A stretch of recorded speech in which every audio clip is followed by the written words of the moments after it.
또 뭐가 있냐면요.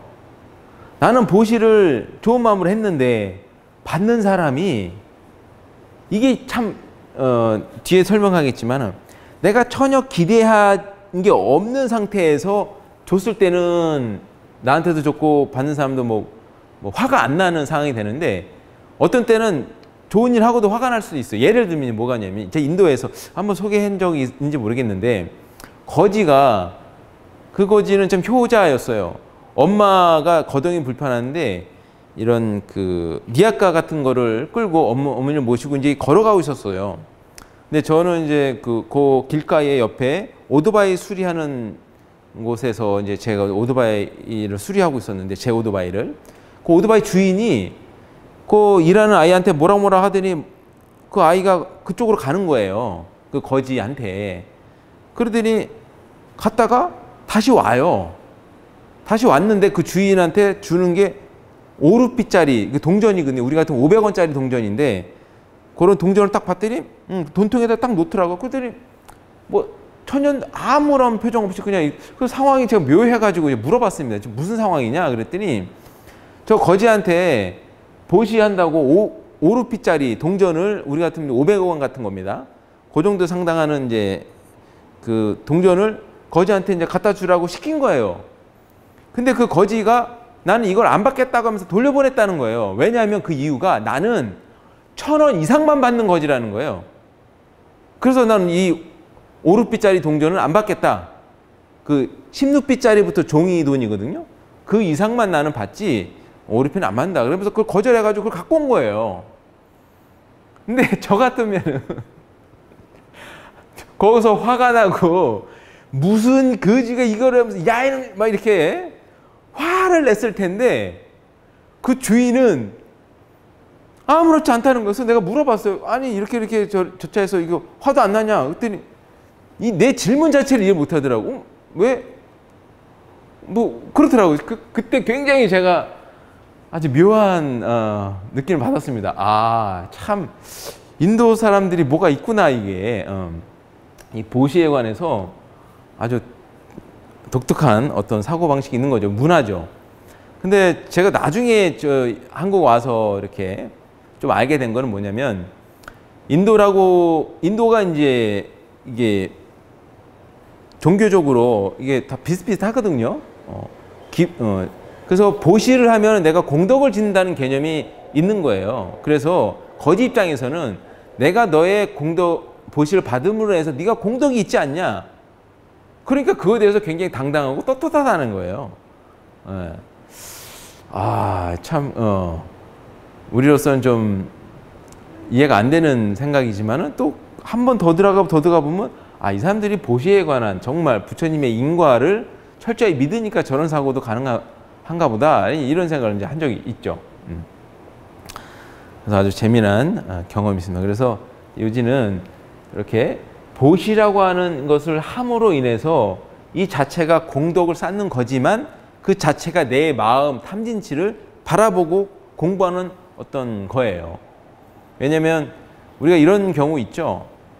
뭐 누가 이렇게 큰 돈이 많아서 이렇게 보시를 한 달치 할 때는 아이 뭐 돈이 많으니까 저 사람은 저러겠지.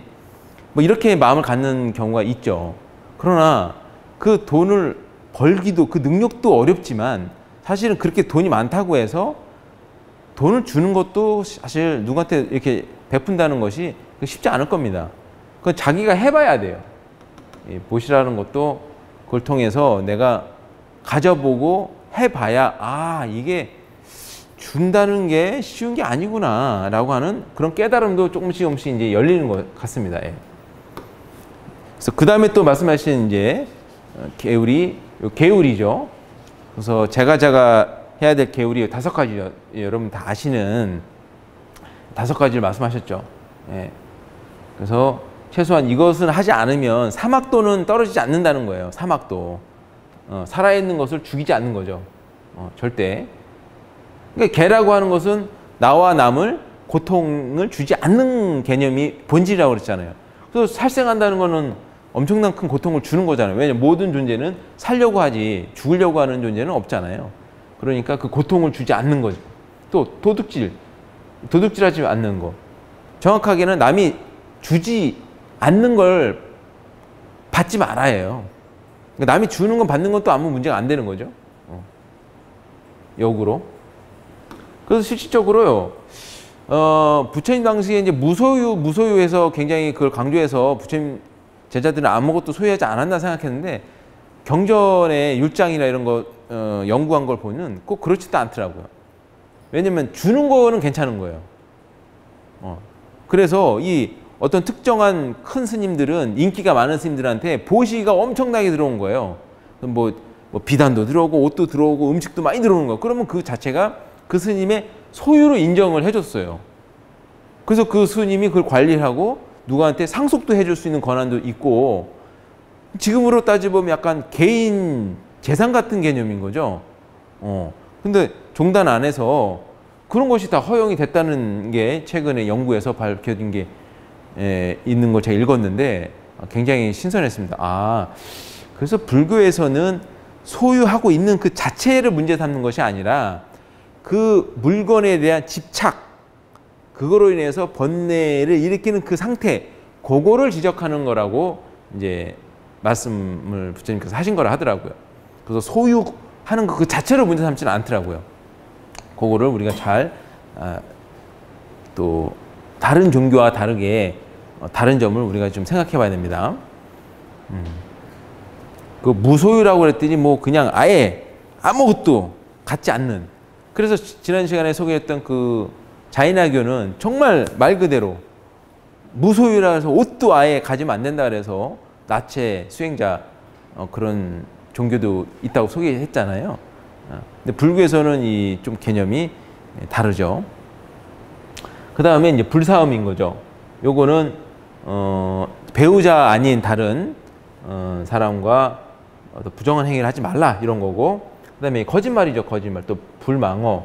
거짓말하면은 당연히 나중에 알았을 때 그 사람은 엄청난 상처를 받죠. 이건 정말 뭐 누구나 다 아시고 경험이 있는 분들 있으실 거예요. 예. 나중에 알고 봤더니 친한 친구가, 아니 내가 믿었던 사람이 그 말이 거짓말이었고 또 나를 배신했던 뭐 그런 거를 알았을 때는 엄청난 큰 상처를 입죠. 그 다음에 또 술을 마시지 말라. 이 정확하게는 정신을 흐리게 하는 모든 물질이 다 포함됩니다. 여기에 뭐 마약도 들어가고요. 환각을 일으키는 모든 물질이 다 포함되는 건데, 이 술 자체를 문제 삼지는 않죠. 그러나 술 먹고 어떠한 행위가 잘못된 행들이 많이 나오기 때문에 그거로 인해서 생기는 고통들이 많죠. 사실 우리가 알고 있는 범죄 행위들, 술 먹은 상태에서 일어나는 것들이 굉장히 많습니다. 술만 안 먹었더라면 술이 원수야 하면서 고통을 많이 받고 경찰서에 가는 사람들이 많죠. 그런 게 문제가 된다는 거죠. 그런 게. 그래서 이런 것들을 이제 지키는 것이 부처님 따르는 제가 신도가 해야 될 것들이죠. 해야 될 것. 근데 이거 다 지키기도 참 쉽지가 않죠. 그래서 하나만 지키고 두 개만 지키고 세 개만 지키고 하는, 그렇게 이제 수계를 할 때 자기가 이렇게 받아도 된다고 합니다. 또 하나 일할 얘기하자면은 부처님 당시에 그 왕이 부처님께 귀의하죠. 그 왕이 귀의를 하는데 부처님께 귀의하니까 이 5개를 지켜야 되는 거예요. 그런데 대신들과 어떤 잔치를 벌이고 어떤 뭐 상을 내릴 때는 술 한 잔을 안 먹을 수가 없는 거예요. 그래서 부처님께 다시 와요. 그래가지고 부처님 저 개를 반납하겠습니다. 그 이유를 아시면서 이제 물어보신다고 경전에 항상 나오는데, 저는 대신들과 술을 안 마실 수가 없습니다. 그때 부처님이 되물으세요. 그 술을 마실 때 이 개를 생각하느냐, 이 개에 대해서 난 지켜야겠다 그런 마음을 내느냐, 그거를 물어봐요. 예, 저는 항상 그런 마음이 있습니다. 그러면 괜찮다. 그 개를 수지해도 된다 하시면서 그 개를 받지 않으시고 그 제가자로서의 삶을 살 수 있도록 허락해 준 그 일화가 있습니다. 그걸 잘 보면 이 개라고 하는 것이 어떠한 의미인지 우리가 조금은 이해할 수 있죠. 이건 어떤 구속하려고 하고 징벌 개념으로 해준 게 아니거든요. 개라고 하는 것은. 예. 지키면 우리가 더 행복을 느낄 수 있는 하나의 방법으로서 말해 주신 거지, 내가 말했으니까 꼭 지켜, 뭐 이런 식의 강제적인 게 아닙니다. 강제적인 게 아닌 게, 개는 그런 개념이 아니에요. 근데 율은 있어요. 율이 있죠. 율. 나중에도 더 소개드리겠죠. 율은 부처님께 귀의해가지고 스님 생활을 하려고 했던 그 단체, 승려 스님들이 그 단체 생활을 하다 보니까 규칙이 필요했던 거예요. 그건 약간 강압적인 어떤 율이라고 표현하죠. 그래서 스님들은 계와 율이 있는 거죠. 요 도덕적인 이런 걸 지키는 의무도 있을 뿐더러 그 승단이라고 하는 생활을 하기 위해서는 거기서 제정된 어떤 법이죠, 법. 그 교단이 잘 운영될 수 있게 서로 약속이죠. 그거를 지키기 위해서 했던 것들인 거죠. 예. 그 비구 스님 200 몇 개, 그 다음에 비구니 스님 300 몇 개의 율이 있죠. 그거에 이제 율이 있는 거예요. 그래서 제가자는 율이 없습니다. 오해하시면 안 됩니다. 자, 그 다음에 좀 부처님께 말씀하시는 게 이제 천상 가르침이죠. 우리가 그 전에 다 살펴봤죠. 천상에 대해서. 그래서 천상이라고 하는 개념은 반드시 윤회를 인정하지 않고서는 이런 말이 나올 수가 없어요. 그래서 부처님께서 윤회라고 하는 세상을 더 명확하게 확실하게 그 인과를 다 밝혀내셨다고 봐야 됩니다. 근데 어떤 분들은 윤회라고 하는 것은 뭐 기존에 있었던 사상이고 불교 사상이 아니라고 얘기하시는 분도 있는데, 그거는 말이 안 됩니다. 예. 오히려 기존의 윤회의 개념이 조금씩 있는 것 같은데 뭔가 사람이 다시 어떤 식으로 없어지지 않고 다시 도는 것 같은데 라고 하는 어렴풋한 개념이 있었다면은 부처님께서 확철대오해서 정말 인과, 원인과 결과에 의해서 어떻게 그 세계에서 태어나고 죽고 하는지 12연결 통해서 다 깨뜨려 봐서 완벽하게 윤회를 밝혀내 주신 거죠. 그거에 대해서 우리가 공부를 해야 됩니다. 윤회에 대해서. 윤회가 정말 어떻게 있고 어떻게 되는 건지, 그런 세계가 있는 건지, 그 보이지 않는 어떤 존재가 있는 건지, 그 공부를 어느 정도 맞춰야 돼요. 이게 다. 그런 좋은 세계가 있는지, 그 좋은 세계 내가 가고 싶은지, 그 세계는 또 뭐가 고통이 있는지, 그렇게 되는 거죠. 그래서 여기까지는 우리가 항상 얘기했던 어떤 복의 차원이고, 그렇죠? 반복되는 거예요, 지금. 어떤 감각적인 즐거움의 세계이고, 감각적 즐거움, 그런 거죠. 예. 그런 세계인 거예요. 그 다음에 요까지 얘기해서 부처님께 이제 귀의하면은 요걸 우리는 이제 제가자라고 얘기하는 거죠. 야사의 부모님이 요 단계의 가르침만 했던 거예요. 더 이상은 얘기 안 했어요. 왜냐하면 상태를 이렇게 보니까 차제라고 그랬잖아요. 차제. 요거 다음 단계 얘기해도 되는지 안 되는지를 살펴보고, 아, 그만 얘기하겠다 싶으면 그만 얘기하는 거죠. 그리고 차제적으로 우리가 부처님 말씀을 소개해야 되는데, 누구는 열반을 사성제야말로 진짜 부처님 법이라는 거예요. 그래서 윤회 얘기 안 해.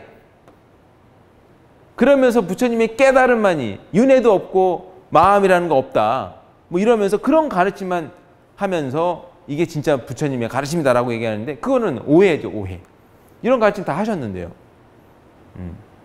그래서 이런 얘기 있죠. 뭐 마음이 아파요. 그래? 네 마음이 어딘지 나한테 보여줘. 찾아보니 없네요. 나한테 해결했다. 그런 가르침은 마음이라고 하는 병에 걸린 응병여약이라고 그랬잖아요. 응병여약. 거기에 해당하는 그 제자가 그 마음이 마치 실체로 있는 것처럼 착각한 제자를 딱 보신 큰 스님께서 부처님처럼 응병약을 준 거죠. 야, 네 마음 있는지 한번 나한테 줘봐. 그 방법으로서 그 잘못된 망상을 깨줬던 거죠.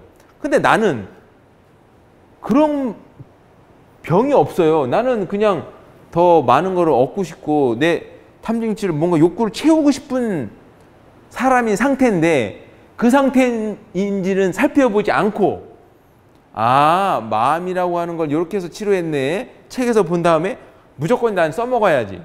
그러면 저 사람이 갖고 있는 마음의 병이 뭔지 모르고, 아, 나 마음이 괴로워요 했더니, 마음이 괴로워? 그 마음이 어디 나한테 한번 줘볼래? 마치 그 책에서 본 걸 흉내내가지고 이 사람의 마음 상태가 어떤지 모르고 그러겠다고는 저 사람 뭐 하는 거야? 이상한 사람이라고 부처님, 그게 부처님 법이야? 야, 부처님 법 이상하다. 이렇게 오해를 불러일으킬 수 있는 거예요. 그래서 안전하게 우리가 부처님 법을 전할 때는 이렇게 차제적으로 했으면 좋겠어요. 부처님도 그렇게 하셨는데요. 우리도 그래야죠. 보시라는 게 있어요. 보시라면 이러이러한 것들이 우리 이익이 있대요. 이런 행복을 준대요. 요걸 지키면요. 어떠한 복이 생기고 어떤 게 된대요. 그렇게 생겼을 때는 이런 천상에 태어날 수가 있대요. 천상이라는 건 이런 곳이래요.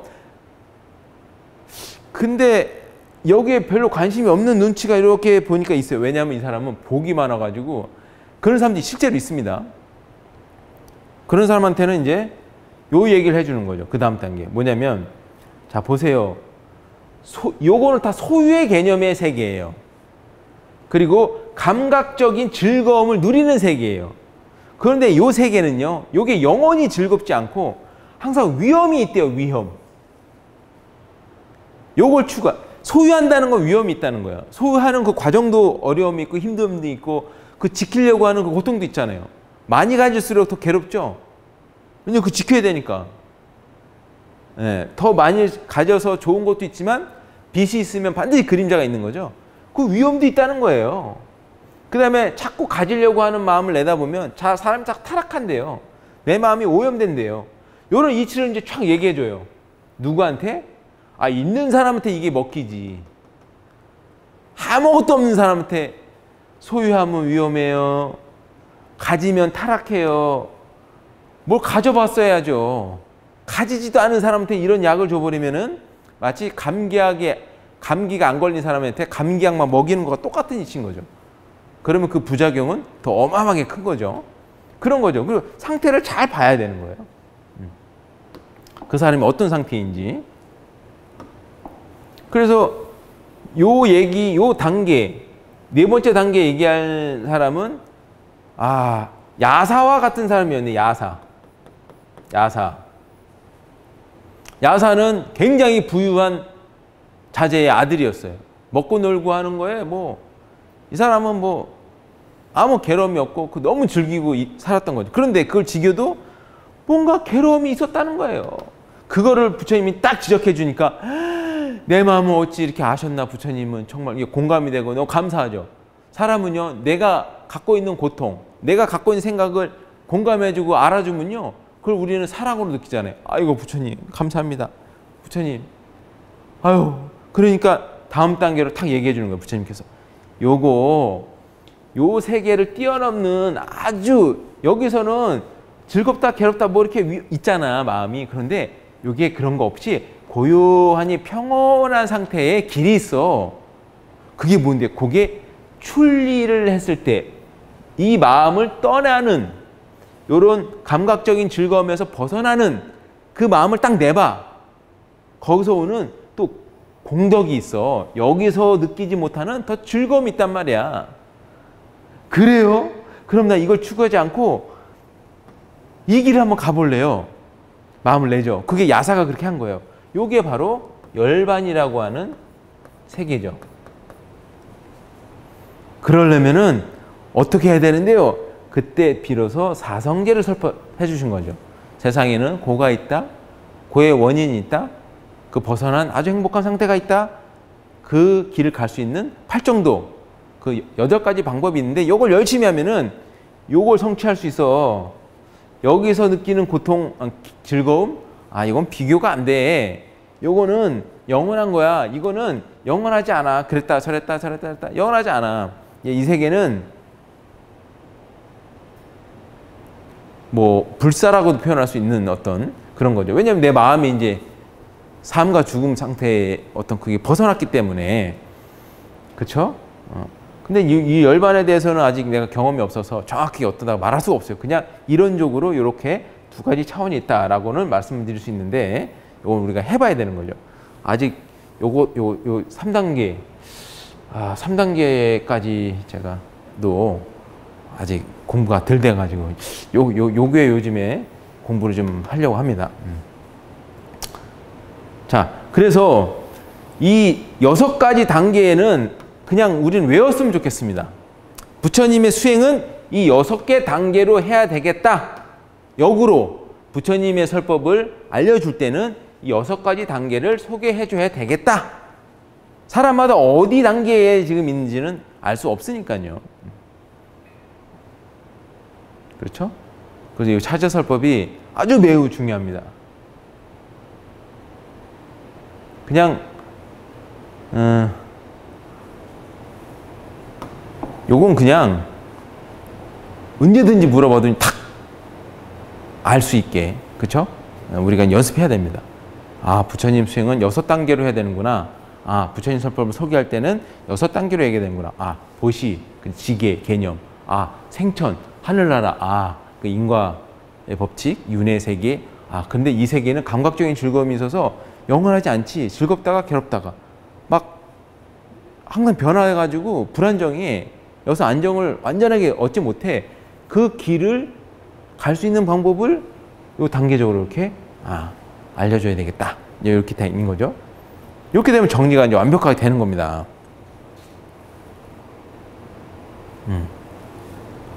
이런 식으로 부처님께서 설법을 하니까요. 자, 요것도 제가 하나 또 소개해 드리겠습니다. 자, 자, 이 우다이 경이라고 하는 경이 있다고 해요. 여기에서 차제 설법이라고 하는 표현이 나온대요. 자, 요것도 굉장히 이제 중요한 이제 마음 자세라고 생각합니다. 자, 보세요. 나는 순차적으로 가르침을 설하리라. 이게 차제설법이라는 얘기죠. 순차적으로 설한대요. 그럼 우리도 그렇게 해야 되는 거예요. 요거대로만 하면 돼요. 우리가 어떻게 설법을 해야 되나 연구하고 그랬는데 연구할 필요가 없었습니다. 이미 부처님이 다 해놨는데 제가 공부를 안 해가지고 이제야 발견한 거예요. 자, 위에 보세요. 차제적으로 하면 된대요. 어떻게 해요? 순차적으로? 6개 단계로 하면 되잖아. 하나, 둘, 셋, 넷. 이렇게 순차적으로 나는 이야기를 한다.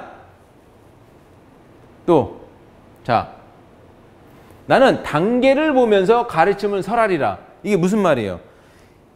야사한테 처음에 보시하고 개울 천상 얘기를 이렇게 했어요. 그때 야사가 얼굴이 편안해진 걸 딱 느끼고 요 단계 됐네? 그걸 보셨다는 거죠. 그 단계를. 그 다음은 그 다음 단계 한번 얘기해 볼까? 그 다음 단계 얘기해 볼까? 요렇게 한다는 거죠. 근데 아직 요 단계가 안 넘어간 사람한테 자꾸 그 위에 단계를 얘기하면 절대 안 된다는 거예요. 그래서 불교가 어렵다고 하는 게 저는 이제 이렇게 이해가 된 거죠. 왜냐면 이 사람은 요 얘기를 해줘야 될 사람인데, 이 약을 먹어야 될 사람인데, 이 얘기를 막 해주는 거예요. 사성계, 팔정도, 무아, 무상. 이게 진짜 엄청난 교리야. 이 공사상. 이거야말로 부처님의 정말 이걸 하면은 뭐, 우리가 부처님 된대. 아무리 좋은 약도 나와 관계가 없는 거면은 그게 병이 되는 거예요. 병. 그래서 공사상이 아무리 좋다고 해도 그거 공병 걸린다는 표현이 있습니다.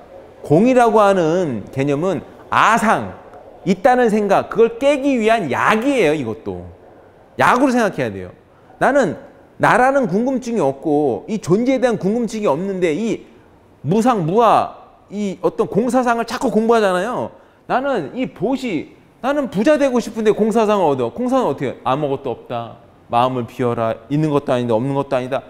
그러면은 나는 얻고 싶은 게 병이었는데 버리라고 하니까 거기서 모순이 생겨가지고 거기서 병이 나는 거죠. 그래서 우리가 출가를 하더라도 처음에는 발심을 했지만은 우리가 이 마음들이 아직은 다 제거가 되지 않기 때문에 안전하게 스님이 됐었더라도 보시부터 하고 계행을 잘 지켜서 나중에 출리, 이거는 뭐예요? 이때 드디어 내 마음을 들여다보는 명상을 한달지 이랬을 때 여기에 성과가 있고 여기 발전이 있지, 이 단계의 수행을 하지 않고 바로 여기 뭐 사성계 공부하고 적당히 한 다음에 막 명상하잖아요? 그러면 중간에서 그냥 안 되는 거죠. 전에도 얘기했지만 복이 없으면 산에 올라갈 때 중간에서 쓰러져서 우리가 죽듯이 이 복이라고 하는 수행을 완벽하게 하지 않고서는 여기에 사성계, 출리, 열반의 세계의 수행을 하면 안 된다. 그걸 말씀드렸습니다. 자, 이렇듯 부처님께서는 이 사람의 상태를 보면서 가르친다, 나는. 우리도 그래야 되는 거죠. 그리고 우리 수행도 그렇게 해야 되는 거죠. 또 하나, 이 세 번째가 좀 굉장히 중요합니다. 우리가 부처님 말씀을 전하려고 할 때 저 사람을 정말 행복했으면 하는 마음을, 연민을 가지고 해야 된다는 거예요. 연민을. 아, 이게 정말 중요한 것 같아요. 왜냐면 저도 이제 우를 많이 범했는데, 부처님 가르침을 어느 정도 이제 자기가 막 내가 공부해서 막 아는 것 같아요. 근데 사람들한테 막, 내 눈만 쳐다봐. 불자만 얘기해봐. 내가 다 얘기해줄게. 뭐 이런 자세였던 것 같아요. 그래서 누가 이제 불교에 대해 물어보면 묻는 거 그 이상의 시간을 막 할애하면서 막 얘기하는 거예요. 그러면 그 사람의 연민으로 했냐 이거죠. 그 가르침은 아무리 좋은 부처님 가르침이라도 저는 나 많이 알아. 나 알아서 나의 즐거움을 뽐내기 위해서 했던 가르침이었구나. 설교였구나. 아, 강의였구나. 제가 이런 걸 많이 느꼈습니다. 이거 보고 굉장히 반성을 많이 했어요. 정말 내가 연민으로 하는 건가? 연민이 있다는 것은 정말 저 사람에 대한 고통을 내가 치료해 주겠다는 마음이 있는 거야. 그럼 들어야죠, 먼저. 뭐가 괴로워? 근데 우리는 대부분 대화라고 하는 게 그렇지 않죠. 내가 먼저 얘기해, 내가 먼저. 왜요? 그 얘기는 나 좀 알아봐줘. 나 이렇게 잘났고 못났고 나 이렇게 힘들고 나를 인정해 달라고 하는 욕구 때문에 말이 먼저 나오는 거죠. 그래서 연민이 많은 사람은 성인이고, 성인은 뭐부터?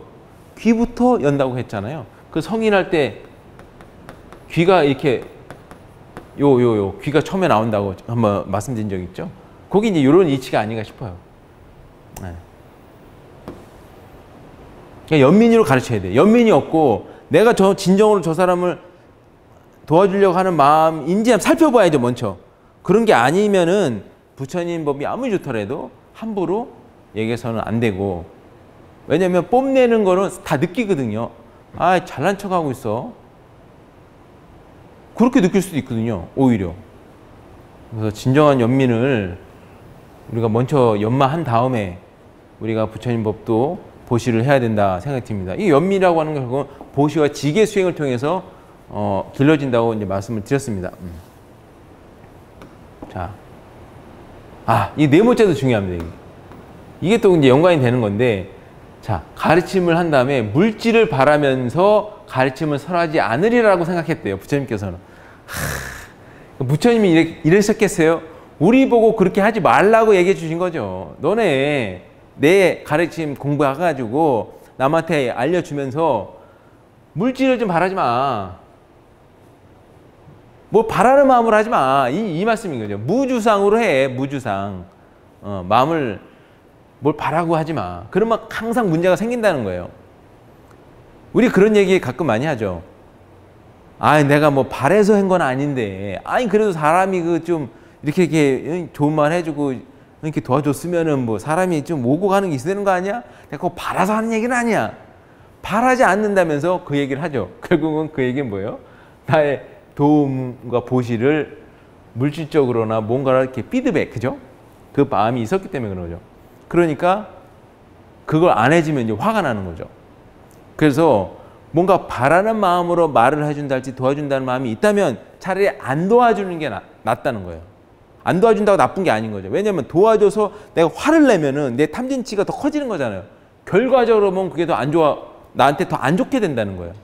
나한테 더 괴로움을 준다는 거예요. 차라리 그럴 바에는 나는 나한테 그 탐진치가 더 커지지 않게 안 하겠어. 그것도 좋은 수행 방법인 거예요. 그렇기 때문에 나를 관찰하는 수행이 불교에서 첫 번째로 이제 요구가 되는 겁니다. 내 상태가 어떤가? 내가 정말 그런 건가? 그런 것들을 잘 살피면서 해야 된다는 거죠. 물질을 바라면서 부처님 가르침 하려고 하면 안 된다. 그런 겁니다. 그 다음에 이거죠. 자신과 남을 해치지 않고 가르침을 설하리라. 이게 생각하셨대요. 이게 사실은 어떻게 보면 개잖아요, 개. 제가 항상 말씀드렸던 거. 자신과 남을 괴로움을 일으키게 하는 그런 가르침을 절대 하면 안 된다는 거예요. 남이 원한다고 해서 또 얘기해 주세요. 나 너무 힘든데요. 아니야. 남을 위해서 나는 끝까지 할 거야. 막 매일 시간을 막 부처님 가르침 하는 것도 나를 해치는 거잖아요. 그러면 안 되는 거죠. 그만할래요? 적당히 할 수도 있어야 되고, 또 남이 듣기 싫다고 하는데 그만 좀 했으면 하는 눈빛인데도 그것도 살피지 않고 그 사람이 듣든 말든 그냥 1시간, 2시간 동안 앉아서 얘기하는 사람들이 있습니다. 예, 저도 그런 경험이 있어서 그렇습니다. 앉은 자리에서 8시간을 부처님 얘기를 들었던 적이 있습니다. 물론 저한테 다 도움이 되고 그런 얘기는 하지만 감사하죠, 당연히요. 근데 막 아프고 막 그러더라고요. 막 졸음도 너무 오고 그런 분들이 있어요. 예. 의도는 좋은데 제가 힘들 때가 있어요. 듣는 게 너무 힘들 때가 있습니다. 그래서 요 5가지, 요게 정말 중요하다고 생각이 듭니다. 제가 이거를 이제 봐가지고, 그러면서 부처님께서 하신 말씀이, 보세요. 안 한다요. 남에게 법을 설하기란 쉬운 일이 아니다. 안 한다요. 남에게 법을 선하는 자는 안으로, 마음속으로 이러한 5가지 사항을 확립한 뒤에 남에게 법을 설해야 한다. 그래서 좋은 일 하기가 어렵다고 아까 말씀드렸잖아요. 보시도 말로 하는 보시가 있고 물질하는 보시가, 이거 말로 하는 보시잖아요, 설법은. 근데 보시도 쉽지가 않은 거예요. 이것이 나한테 갖춰졌는지 먼저 성립된 다음에, 이게 확립된 다음에 설해야 된다는 거예요. 너무나 중요한 거죠, 이게. 너무나 중요한 겁니다. 그래서 오늘 말씀드렸던 이 5가지와 그 다음에 요 차제설법, 요 2가지 내용, 부처님이 전법하는 방법인 거죠. 그 다음에 요 대기설법이죠. 인간의 기질에 따라서 우리가 어떻게 말을 해야 될까, 뭐 이런 거죠. 그거에 대해서 우리가 잘 살펴봐야 된다. 오늘 그 말씀을 드립니다. 정리하겠습니다. 저희가 3가지 대기설법, 요게 설법을 기준으로 이렇게 하는 것도 했지만 요거 내 수행에도 적용해야 됩니다. 나는 이 6가지 기질 중에서 어디에 나는 많이 치우쳐 있지? 어디에 나는 해당하는 거지? 나는 믿음이 강할까?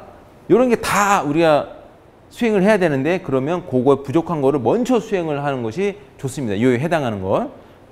그 믿음의 기질이 강한 사람들은 뭐 대승불교의 경전이나 이런 것들이 자기한테 도움이 많이 될 겁니다. 그 다음에 지적인 기질, 그러면 아비달말할지 뭐 이런 거, 그런 경전에 어떤 자세하게 설명된 경전들이 많습니다. 그거를 보면서 자기를 요 탐진치를 제거하는 데 수행을 하면 됩니다. 그 다음에 사색을 좋아해요. 그러면 명상을 한달지 기도하는 거 좋아하는 사람들은 그걸 통해서 나의 탐진치를 제거하는 수행을 하면 됩니다. 그리고 다른 사람한테도 이렇게 소개해 주면 되는 거죠. 그렇게 되고, 자제설법, 항상 요 6가지 단계로 우리가 수행을 해야 되고, 6개의 단계를 사람들한테 부처님 말씀을 소개를 해야 돼요. 요게 다니까요. 6가지 단계로 우리가 부처님 전법을 해야 된다. 그리고 그 전법할 때는 마음가짐이 어때야 된다? 요 5가지. 순차적으로 가르침을 설해야 되고, 그 다음에 나는 그 사람의 상태를 보면서 설해야 되고, 이것도 나한테 적용돼요. 내가 수행을 할 때 내가 요 단계 수행을 하는 게 맞나? 내가 지금 보시, 지게 잘하고 있나? 천상에 대해서 내가 좀 어느 정도 공부가 됐나? 그 다음에 그 다음 단계, 그 단계 나한테도 적용하는 거죠. 그 다음에 그 누구한테 가르쳐 줄 때 진짜 내 연민으로 가르치려고 하는 건지, 물질적으로 뭘 바래서 내가 이게 말을 하려는 건지, 내가 뽐내려고 하려는 건지, 나 잘난 척 하려고 그러는 건지, 그런 게 있으면 하지 말라고 하셨죠. 그 다음에 자신과 남을 해치지 않고 가르침을 설하려고 하는 그런 마음가짐, 요거를 우리가 잘 숙지해서 기억해서 부처님의 가르침을 전하고 내가 수행할 때 요것이 굉장히 중요하다는 말씀을 전하면서, 다음 시간에는 그 빈비사라 왕 그 중림성사를 부처님이 처음 이제 기증을 해요. 그러면서 교단이 진짜 말 그대로 어떤 종교로서 교단이 형성이 됩니다. 그래서 부처님과 부처님 법과 그다음 부처님을 따르는 그 스님들, 그걸 이제 승단이라고 얘기하는데, 그 승단이 갖춰졌기 때문에 이제 그 인도 당시에 확고한 이제 종교로서 이제 구축이 됩니다. 그때부터 불교가 확 발전해요. 근데 불과 요게 부처님이 깨닫고 나서 1년 안에 다 벌어진 일이에요. 1년 안에. 그래서 빈비사랑이 왜 중림병사를 이렇게 하셨고, 그 다음에 중림병사를 구축한 다음에 목련존자와 그 사리불존자가 이제 부처님께 귀해요. 그 두 상수제자라고 표현하는 요 두 분이 교단에 들어왔던 그 사건이 또 이 교단이 확장되는데 굉장히 중요합니다. 그 이야기를 이제 하면서 그 이후에 불교 교단이 어떻게 성장했고 어떻게 발전했고 그 이야기를 이어서 또 말씀드리도록 하겠습니다. 고맙습니다.